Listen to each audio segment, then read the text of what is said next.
Salut à tous et à toutes, c'est Pauline pour la chaîne What Color Is It. Aujourd'hui je reviens avec un sujet qui va sortir un petit peu du make-up et je vais faire une vidéo qui sera vraiment pas très longue. C'est juste une petite vidéo pour répondre à une question que j'ai vue sur Facebook il y a quelques jours. Et cette question c'était la suivante: comment font les déficients visuels pour lire ton blog? En effet, ça peut être une bonne question quand on ne connaît pas la façon de vivre et la façon de manipuler les ordinateurs des déficients visuels.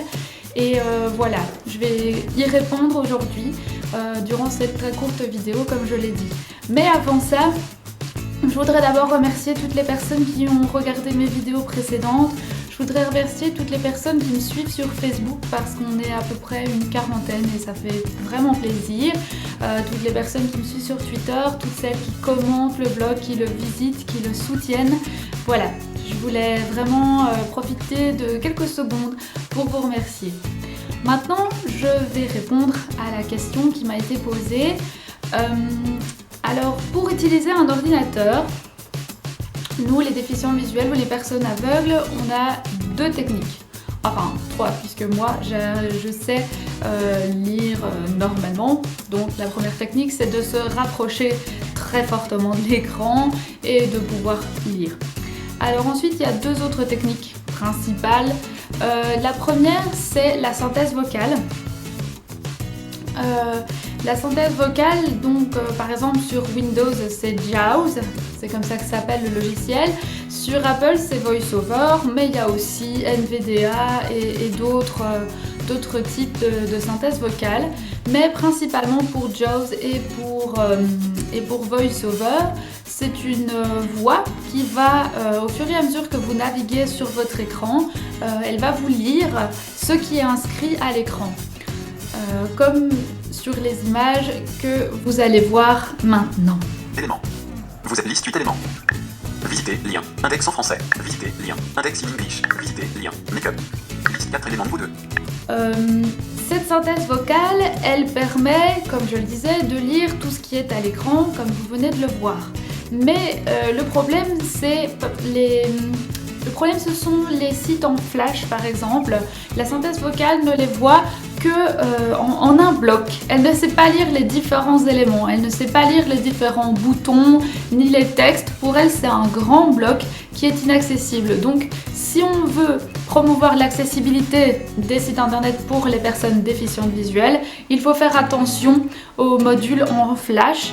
Il ne faut pas non plus remplacer les boutons par des images parce que oui, effectivement, c'est plus joli, mais ça devient illisible pour les déficients visuels à moins de donner le même titre que le bouton à l'image. Mais ça devient un travail un petit peu plus compliqué et l'horreur, comme sur beaucoup de sites de grandes marques de maquillage, c'est de laisser les titres des images avec des tonnes de chiffres. C'est illisible, c'est moche à entendre. Mais bon, voilà, j'essaye de changer ça. Pour l'instant, on n'y peut rien.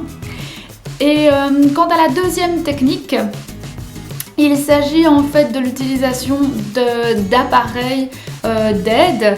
Il y a notamment la barrette braille qui en fait est aussi un lecteur d'écran, mais lui, il est silencieux.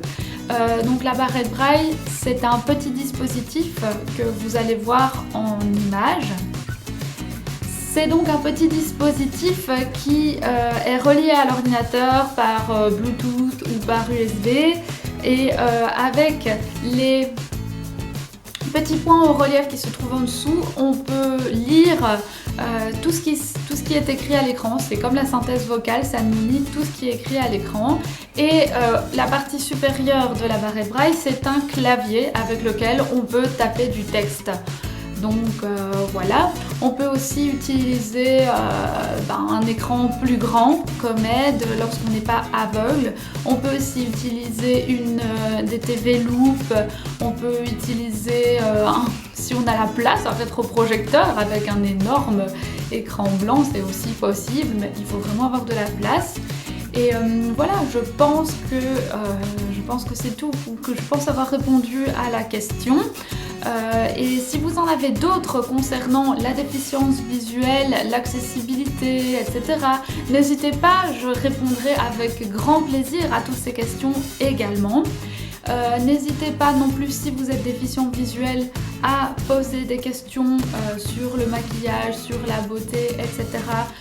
J'en ai déjà vu quelques-unes sur internet, notamment comment poser les fards à paupières, etc. Et je vais y venir très vite dans mes prochaines vidéos.